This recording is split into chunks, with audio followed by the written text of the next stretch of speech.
ଏବେ ବି ଆସିଲା ନବୀନ କାର୍ଡକୁ ନେଇ ବର୍ତ୍ତମାନର ବଡ ଖୁସି ଖବର। ଚାଲନ୍ତୁ ନଜର ପକେଇବା ସମ୍ପୂର୍ଣ୍ଣ ଅପଡେଟ। ତାପରେ ବଡ ଭିଡିଓଟିକୁ ଲାଇକ୍ କରି ଚ୍ୟାନେଲକୁ ସବସ୍କ୍ରାଇବ କରି ଘଣ୍ଟିକୁ ଦେବେ ଅଲ୍ ନୋଟିଫିକେସନ କ୍ଲିକ୍ କରିନିଅନ୍ତୁ। PSKY ନବୀନ କାର୍ଡ ପଞ୍ଜୀକରଣ ଅବଧି ପୁଣି ବଢିଛି। ଆସନ୍ତା ଫେବୃଆରୀ 8 ତାରିଖ ଯାଏଁ ରାଜ୍ୟ ସରକାର ଏହାର ପଞ୍ଜୀକରଣ ସମୟ ସୀମା ବଢାଇଛନ୍ତି। ଗ୍ରାମାଞ୍ଚଳରୁ ସହରାଞ୍ଚଳ ପର୍ଯ୍ୟନ୍ତ ଜଣେ ବି କେହି ଯୋଗ୍ୟତା ଅଧିକାରୀ ସେପରି ଯୋଜନାରୁ ବଞ୍ଚିତ ନ ହୁଅନ୍ତୁ ସେ ଦୃଷ୍ଟିରୁ ସରକାର ଏଭଳି ନିଷ୍ପତ୍ତି ନେଇଛନ୍ତି। ଏନେଇ ଆଜି ସ୍ୱାସ୍ଥ୍ୟ ସଚିବଙ୍କ ନିର୍ଦ୍ଦେଶ ପରେ ଆବେଦନ ପୁଣି ଥରେ ଆରମ୍ଭ ହୋଇଛି। PSKY ନବୀନ କାର୍ଡ ପାଇଁ ଆବେଦନ ଅବଧି ଦ୍ୱିତୀୟ ଥର ପାଇଁ ବୃଦ୍ଧି କରାଯାଇଛି। ଜାନୁଆରୀ 6 ତାରିଖରୁ ସ୍ୱାସ୍ଥ୍ୟ କାର୍ଡ ପାଇଁ ଅନଲାଇନ ପଞ୍ଜୀକରଣ ଆରମ୍ଭ ହୋଇଥିଲା। ଜାନୁଆରୀ 16 ତାରିଖ ପର୍ଯ୍ୟନ୍ତ ଧାର୍ଯ୍ୟ କରାଯାଇଥିଲା। ହେଲେ ସ୍ୱାସ୍ଥ୍ୟ ବିଭାଗ ଆବେଦନର ସମୟ ଜାନୁଆରୀ 26 ତାରିଖ ବଢାଇଥିଲା। ଏହାପରେ ରବିବାର ପୁନଶ୍ଚ ଏହା ଉପରେ ବିଚାର କରି ସ୍ୱାସ୍ଥ୍ୟ ବିଭାଗ ପକ୍ଷରୁ ଫେବୃଆରୀ 8 ତାରିଖ ପର୍ଯ୍ୟନ୍ତ ପଞ୍ଜୀକରଣ ସମୟ ବୃଦ୍ଧି କରାଯାଇଛି। ଯୋଗ୍ୟ ଯେ BSKY ଯୋଜନାରେ ଏହା ହେଉଛି ତୃତୀୟ ପର୍ଯ୍ୟାୟ।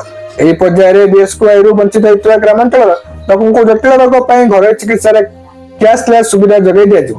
ଏହି ପର୍ଯ୍ୟାୟରେ କେବଳ ସରକାରୀ କର୍ମଚାରୀ ଆୟକରଦାତାଙ୍କୁ ବାଦ ଦେଇ ଗ୍ରାମାଞ୍ଚଳର ଯେଉଁ ପରିବାର ସ୍ୱାସ୍ଥ୍ୟ କାର୍ଡ ଅଧୀନରେ ନାହାନ୍ତି ସେମାନଙ୍କୁ ଦିଆଯିବ। ସେମାନେ ରାଜ୍ୟ ତଥା ରାଜ୍ୟ ବାହାରେ ଥିବା ପଞ୍ଜୀକୃତ ଚିକିତ୍ସାଳୟରେ ସ୍ୱାସ୍ଥ୍ୟ ସେବା ପାଇବେ। ଏହି ତୃତୀୟ ପର୍ଯ୍ୟାୟ ସମ୍ପ୍ରସାରଣରେ ରାଜ୍ୟର 1,10,00,000 ଅଧିକ ପରିବାର ରହିଛନ୍ତି, ଯାହାକି ରାଜ୍ୟର ଲୋକ ସଂଖ୍ୟାର ମୋଟ 90% ଅଟେ। ସେମାନେ ସମସ୍ତେ BSKY ନବୀନ କାର୍ଡ ଜରିଆରେ ଉତ୍ତମ ଚିକିତ୍ସା ସୁବିଧା ପାଇବେ।